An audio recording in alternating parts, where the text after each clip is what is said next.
যখন জান্নাতে যাব, আমাদেরকে জান্নাতের যখন কোনো ফল দেয়া হবে, লেটস সে অ্যাপেল দেয়া হলো খাওয়ার জন্য, এই অ্যাপেল দেখেই মানুষ বলবে এই তো আপেল তো দুনিয়াতেও খাইছে।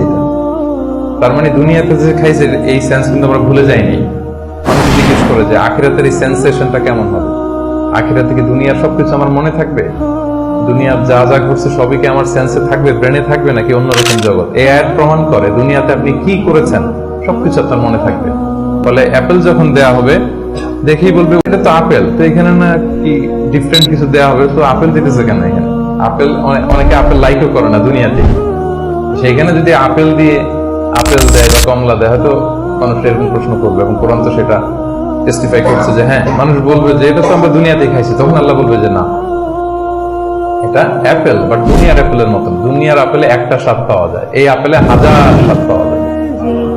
মানে এটার ফিচারটাই আলাদা, এটা খেয়ে দেখো না, টেস্টি করো নাই।